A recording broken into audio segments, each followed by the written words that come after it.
Muito bom dia, seja bem-vindo ao nosso Reflexão e Vida desta segunda-feira. Estamos aqui iniciando mais uma semana compartilhando a poderosa e preciosa Palavra de Deus. Essa palavra que é viva e eficaz e mais cortante do que qualquer espada de dois gumes, capaz de penetrar a divisão entre alma e espírito, juntas e medulas, e discernir os pensamentos e intenções do coração. Nosso propósito é estar aqui trazendo sempre uma mensagem de fé e esperança para o seu coração. Por isso que de segunda a sexta-feira, às 6h30 da manhã, nós temos aqui o Reflexão e Vida, nosso devocional diário, trazendo sempre uma palavra do trono de Deus para o seu coração.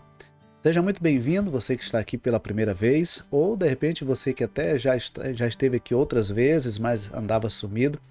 Seja muito bem-vindo de volta ao Reflexão e Vida. Caso você ainda não seja inscrito no nosso canal, aproveita para se inscrever, clica também aí no sininho das notificações para que você seja sempre notificado quando houver um conteúdo novo aqui no nosso canal, tá bom? Deixe também o seu like, clica aí no gostei, isso é importante.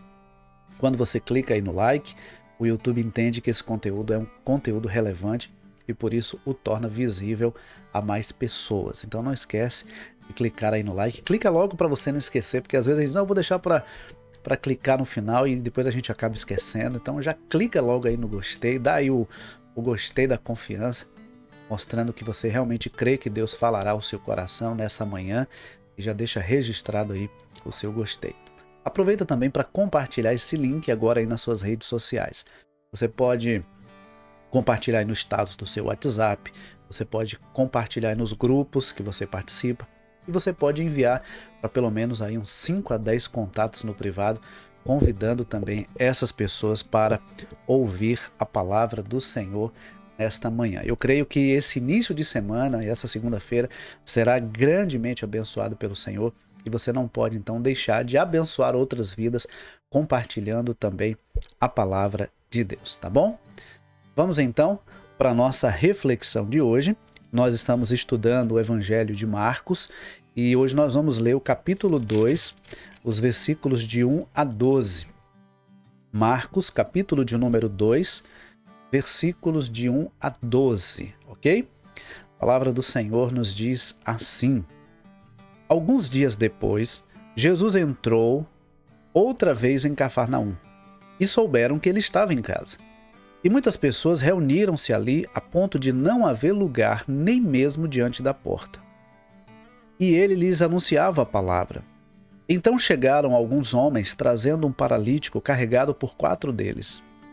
Impedidos de aproximar-se dele por causa da multidão, removeram parte da cobertura da casa, abrindo passagem pelo teto, acima do lugar em que Jesus estava. Então baixaram a cama em que o paralítico estava deitado. Vendo-lhes a fé, Jesus disse ao paralítico: Filho, os teus pecados estão perdoados. Estavam sentados ali alguns escribas que pensavam no coração: Por que esse homem fala dessa maneira? Ele está blasfemando. Quem pode perdoar pecados senão um que é Deus? Mas Jesus logo percebeu em seu espírito que eles pensavam assim no íntimo e perguntou-lhes: Por que pensais deste modo no coração? O que é mais fácil? Dizer ao paralítico: Os teus pecados estão perdoados? Ou levanta-te, toma a tua maca e anda? Mas para que saibais que o Filho do Homem tem autoridade para perdoar pecados na terra, disse ao paralítico: Eu te digo, levanta-te, toma a tua maca e vai para casa. Então ele se levantou e, pegando logo a maca, saiu à vista de todos, de modo que todos ficaram maravilhados e glorificavam a Deus, dizendo: Nunca vimos coisa igual. Queridos, que texto precioso, esse texto da palavra de Deus, onde nos mostra a cura de um paralítico em Cafarnaum. O texto já começa nos dizendo que Jesus entra ali naquela cidade de Cafarnaum e estava em casa pregando a palavra. Interessante que o versículo de número 2 diz o seguinte: muitas pessoas reuniram-se ali a ponto de não haver lugar nem mesmo diante da porta. E ele lhes anunciava a palavra. Eu creio que muitas pessoas estavam ali porque haviam ouvido falar de que Jesus realizava milagres, de que Jesus tinha uma autoridade na forma de pregar, de ensinar, que Jesus tinha autoridade para expulsar demônios, que Jesus tinha autoridade para curar. E eu imagino que muitas pessoas foram ali por curiosidade, outras buscando algum benefício, buscando resolver algum problema. E muitos também estavam ali para ouvir os ensinos de Jesus. E independente de qual era a intenção daquelas pessoas que ali estavam, Jesus tinha de maneira muito clara aquela que era a sua missão, que era pregar o evangelho. O texto diz que a casa estava cheia, não tinha lugar nem na entrada, não tinha nem como passar, mas Jesus estava ali anunciando a palavra. Queridos, nós estamos vivendo dias onde o evangelho precisa ser pregado na sua essência. Porque multidões estão indo em busca de outros evangelhos. Às vezes um evangelho que promete resolver todos os nossos problemas, um evangelho que promete coisas que Jesus não prometeu que faria. E nós precisamos pregar o evangelho que realmente aponta o caminho da salvação. Veja, Deus ele cura enfermos, Deus gera prosperidade na vida do ser humano, Deus abençoa de inúmeras maneiras. Mas a maior bênção que nós podemos receber de Deus é a bênção da salvação. E nós conhecemos a salvação a partir do momento que nós ouvimos a palavra, somos confrontados por essa palavra e entendemos que nós somos pecadores e que Deus graciosamente proveu o meio pelo qual nós podemos ser salvos, que é Jesus Cristo. Então é através da pregação do evangelho puro e simples do Senhor Jesus Cristo que nós entendemos quem somos e quem nós devemos nos tornar a partir da ação da palavra de Deus em nossa vida. Então a palavra, ela abre o nosso entendimento por meio da ação do Espírito Santo, abre o nosso entendimento para que nós possamos compreender que somos pecadores, precisamos nos arrepender e nos reconciliar com Deus. E então, nos reconciliando com Deus, termos por Cristo Jesus, por meio de Jesus Cristo, a salvação eterno, certo? Então esse é o primeiro destaque que eu faço aqui já nesse versículo de número 2. Mas veja, o versículo 3 diz que chegaram então alguns homens trazendo-lhe um paralítico carregado por 4 deles. 4 homens levando um homem paralítico. E aqui nós vemos o que é realmente uma verdadeira amizade. Aqueles homens se importavam com aquele paralítico. O verdadeiro amigo é aquele que se importa. O verdadeiro amigo é aquele que se preocupa conosco, é aquele que se interessa pelo nosso bem-estar. Então, eu imagino que, ao saber que Jesus estava naquela casa, aqueles homens entenderam que era a grande oportunidade daquele paralítico ser curado da sua enfermidade. Eles não foram buscar algo para eles mesmos. Eles foram até Jesus levando um paralítico. Levando alguém que não podia ir com as suas próprias pernas, alguém que não podia ir andando, alguém que não podia ir sozinho. Então eles levaram até Jesus aquele que não podia ir por ele mesmo. E queridos, como nós precisamos de pessoas assim? Pessoas que estejam dispostas a conduzir outras a Cristo. Pessoas que estejam dispostas a se aproximar de Jesus, não apenas para resolver os seus problemas, mas também interessados em ajudar outros a resolver as suas questões. Sejam elas questões físicas, questões espirituais, questões emocionais. Jesus tem resposta para todas as áreas da nossa vida. Então, eu acho fantástica a atitude daqueles homens, porque eles foram até Jesus, não para buscar algo em benefício próprio. Eles foram até Jesus de forma altruísta, levando alguém que precisava de Jesus, levando alguém que precisava de um milagre de Jesus. Alguém que precisava de uma intervenção de Jesus. E eu vejo também a atitude daqueles homens que eles foram perseverantes. Eles não desistiram diante da dificuldade. Quando eles chegam naquela casa, o texto diz que a casa estava cheia a ponto de não haver lugar para entrar, não tinha lugar nem na porta. E talvez outras pessoas dissessem assim, não, hoje está muito cheio, vamos deixar para voltar amanhã? A gente volta outro momento, a gente volta outro dia. Mas aqueles homens não desistiram. Eles chegaram naquela casa levando um homem que precisava muito da intervenção de Jesus. Eles sabiam que Jesus podia curar aquele homem. Eles sabiam que Jesus podia mudar a vida e podia mudar a história daquele homem. Eles vão até Jesus. Quando eles chegam lá, a casa está cheia. E diante daquela impossibilidade de entrar pela porta, eles não desistem. Porque verdadeiros amigos não desistem. Verdadeiros amigos não abrem mão. Então, eles viram que havia uma outra possibilidade. Não tinha como entrar pela porta. Então, eles decidiram entrar pelo teto. Cavaram uma parte no teto, abriram uma parte do teto e desceram aquele paralítico. Imagino que não foi nada fácil descer aquele paralítico pelo telhado. Olha, colocá-lo no telhado já não deve ter sido fácil. Descê-lo, então, mais difícil ainda. Mas por que eles estavam fazendo tudo isso? Primeiro, porque eles se importavam com aquele homem. Segundo, porque eles queriam ver uma mudança na vida daquele homem. E terceiro, e mais importante, eles sabiam que Jesus podia mudar a vida daquele homem. Então eles não mediram esforços. Eles levaram aquele homem e ao perceber que não tinha como entrar naquela casa, eles decidiram abrir um lugar no teto para que eles pudessem descer aquele paralítico. E eles desceram exatamente no lugar em que Jesus estava. Imagine você estar numa casa com várias pessoas, ouvindo alguém falar, alguém pregar, alguém dar uma aula, alguém dar uma explicação, e de repente você vê o teto se abrir e um paralítico descer no meio daquela sala e colocar aquele homem diante de Jesus. Foi isso que eles fizeram. E ao ver a fé, veja só, o versículo de número 5 diz assim: vendo-lhes a fé, Jesus diz o paralítico. Jesus percebeu que aqueles homens eram homens de fé. Por que aqueles homens fizeram tudo aquilo? Porque eles criam que Jesus podia mudar a história daquele homem. Esse versículo de número 5 é um versículo muito importante para a nossa compreensão aqui. Aqueles homens tinham fé, e a fé nos leva além. A fé nos leva muito mais longe do que nós podemos imaginar. A fé nos faz sair de onde estamos. A fé nos faz enfrentar as dificuldades. A fé nos faz enfrentar os desafios. A fé nos faz perseverar diante dos obstáculos.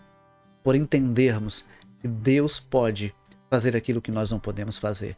Por entender que Deus é poderoso para fazer infinitamente mais do que tudo quanto pedimos ou pensamos.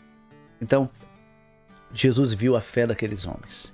E ao contemplar a fé daqueles homens, Jesus diz ao paralítico: filho, os teus pecados estão perdoados.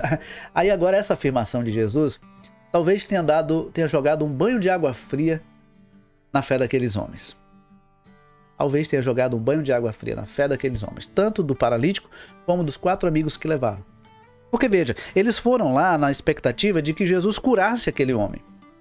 Mas quando aquele homem é colocado diante de Jesus e Jesus percebe a fé daqueles homens, Jesus diz: os teus pecados estão perdoados. Jesus tinha um propósito em dizer isso, mas eu imagino que quando aqueles homens ouviram essa resposta de Jesus, talvez eles tenham sido sacudidos, talvez eles tenham tremido, talvez eles tenham ficado sem entender o que estava acontecendo. Mas Jesus tinha um propósito. Primeiro, em realizar na vida daquele homem o primeiro e maior milagre que ele precisava. Aquele homem precisava sim de um milagre físico, um milagre na sua saúde física. Mas aquele homem precisava de um milagre espiritual que só Jesus podia fazer. Aquele homem podia até passar o resto da sua vida ainda como paralítico. Mas recebendo aquele milagre que Jesus estava realizando em sua vida naquele momento, era o milagre do perdão dos pecados, aquele homem podia desfrutar de uma eternidade na presença de Deus, onde não haverá choro, não haverá dor, não haverá sofrimento algum. Na eternidade, aquele homem não seria mais paralítico, não teria mais aquelas limitações. Então Jesus diz: perdoados estão os teus pecados. O maior milagre que Jesus realiza na vida de um ser humano é o milagre da salvação. É o milagre do perdão dos pecados. Mas por que Jesus disse isso? Primeiro, porque esse era o maior milagre que aquele homem realmente precisava. Segundo, porque Jesus queria mostrar para aquela multidão que ali estava que ele tem poder para perdoar pecados. Veja que quando ele diz isso, o texto diz, versículos 6 e 7, o seguinte: estavam ali sentados alguns escribas e pensavam no coração: por que esse homem fala dessa maneira? Ele está blasfemando. Quem pode perdoar pecados senão um que é Deus? Ora, aqui na fala dos escribas tem uma verdade muito importante. Eles dizem que só Deus pode perdoar pecados. E nisso eles estavam certíssimos. Eles estavam extremamente corretos nessa afirmação. Só Deus pode perdoar pecados. O que eles não entendiam é que Jesus era o Filho de Deus e Jesus era o próprio Deus encarnado. Então Jesus estava perdoando pecados porque Jesus tem autoridade para perdoar pecados. Então, essa afirmação deles de que só um pode perdoar pecados, que é Deus, estava correta. Só Deus pode perdoar pecados. Eu não posso perdoar os seus pecados. Você pode vir, conversar comigo, falar de algo que você fez. Eu posso orar com você, posso orar por você. Podemos juntos orar e buscar a bênção do perdão através de Deus. Mas eu não tenho poder para perdoar os seus pecados. Eu posso lhe perdoar se você me fez uma ofensa. Se você fez algo contra mim, e você vem e me pede perdão, eu te perdoo. Assim como eu posso pedir perdão para você e você me perdoar. Mas perdoar pecados, isso só Deus pode fazer.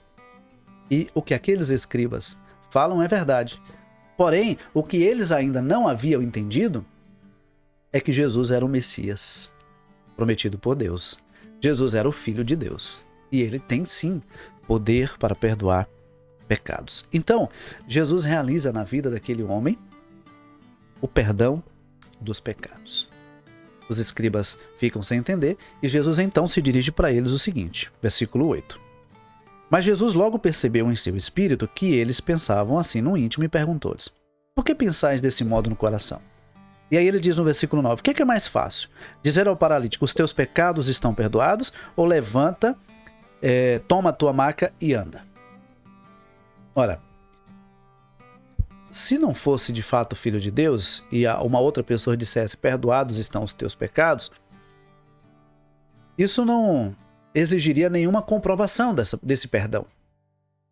Qualquer pessoa poderia dizer isso, porém sem a autoridade realmente de perdoar pecados. Mas aí para Jesus deixar aqueles homens com uma pulga atrás da orelha, para deixar aqueles homens ainda mais perplexos, Jesus diz o seguinte, olha, vocês acham que é mais fácil dizer o quê? Perdoados estão os teus pecados? Ou dizer para ele, pega o teu leito e anda, pega a tua maca e anda. O que é mais fácil? Aí ele diz assim, versículo 10, para que saibais que o Filho do Homem tem autoridade para perdoar pecados na terra, ou seja, para que vocês vejam que eu realmente sou filho de Deus e tenho poder para perdoar pecados, eu vou dizer o seguinte, paralítico, levanta-te, toma a tua maca, toma a tua cama e vai para a sua casa. E o texto diz que aquele homem então se levantou, pegou a sua maca e saiu à vista de todos, de modo que todos ficaram maravilhados e glorificavam a Deus, dizendo, nunca vimos coisa igual. Queridos, que coisa maravilhosa. Jesus curou aquele homem da sua enfermidade espiritual. Jesus perdoou os pecados daquele homem. E diante de todo o povo, Jesus também curou aquele homem da sua paralisia. Aquele paralítico foi curado à vista de todos, de forma que ele se levantou e pegou a própria cama na qual ele foi levado e saiu diante de todos andando. Então, aqui Jesus deixou claro para aqueles homens, ele de fato era o Filho de Deus. Queridos, quando nós vamos a Jesus, podemos receber dele o milagre da salvação, o perdão dos nossos pecados. Essa é a maior bênção, a maior dádiva que nós recebemos de Deus é o perdão dos nossos pecados. E quando nós vamos a Jesus, podemos receber também outros milagres secundários, capazes de mudar a nossa vida e fazer com que todos vejam e fiquem maravilhados, admirados com aquilo que Jesus fez na nossa vida. Jesus pode mudar a sua história. Jesus pode mudar a sua vida. Jesus pode te curar dessa enfermidade que você está enfrentando. Jesus pode lhe conceder a salvação e isso só Ele pode fazer. Jesus pode mudar essa situação que você está vivendo no seu casamento, na sua família, com seus filhos, com seus pais. Jesus pode mudar a sua vida completamente. Jesus pode fazer na sua vida aquilo que nenhuma outra pessoa pode fazer. Jesus pode fazer na sua vida aquilo que você já tentou de todas as formas e não conseguiu. Jesus pode fazer na sua vida um milagre que pode gerar admiração em você e em todos aqueles que olharem para você. Jesus tem autoridade para perdoar pecados, para curar, para libertar, para transformar, para salvar, porque Jesus é o Filho de Deus. Deus nos abençoe. E que você possa, diante dessa reflexão, entender duas coisas. Primeiro, nós precisamos de pessoas como aqueles homens que levaram aquele paralítico até Jesus. Pessoas que se importem conosco. Você precisa também ser uma pessoa que se importa com outras pessoas. Pessoas que levem outras até Jesus. Segundo, nós precisamos entender que o maior milagre que Jesus realiza na nossa vida é o milagre da salvação. E nós não podemos abrir mão dessa mensagem. A mensagem do Evangelho, as boas novas, as boas notícias de salvação. Como eu destaquei lá no início, ainda no versículo 2. E diante daquela multidão, Jesus não pregou outra coisa, senão o Evangelho da graça de Deus. O Evangelho da salvação. Que Deus nos abençoe. Vamos aproveitar que é início de semana e vamos orar, vamos colocar a nossa vida diante do Senhor. Pai querido, muito obrigado por estarmos aqui iniciando mais uma semana. Obrigado por cada pessoa, Deus, que foi alcançada pela Tua palavra nesta manhã, por aqueles que haverão de ser alcançados em outros momentos também com a reprise desse programa. Muito obrigado, ó Deus, pelo privilégio que o Senhor tem nos dado de compartilhar essa mensagem de fé e esperança ao coração de tantas pessoas. Pai querido, a minha oração nessa manhã é de gratidão por tudo quanto o Senhor já tem feito nas nossas vidas, sobretudo pela bênção da salvação, e é também, Pai, uma oração pedindo a Tua bênção sobre todos que nos alcançam, todos que são alcançados nesse momento, que a Tua bênção esteja sobre todos, a bênção da salvação, a bênção da transformação, a bênção da libertação, que o Senhor, Pai, realize na vida de cada um aquilo que cada um realmente necessita receber de Ti. Muito obrigado, Pai, pela Tua palavra. Muito obrigado pela Tua presença em nossas vidas, em nome de Jesus. Amém. Que Deus nos conceda uma ótima segunda-feira, que Deus nos conceda uma excelente semana, que estamos apenas iniciando, e que essa semana seja uma semana ricamente abençoada pela presença de Deus em nossas vidas. Deus abençoe, um forte abraço e não esqueça, amanhã, 6h30 da manhã, tem Reflexão e Vida. Deus te abençoe. Forte abraço.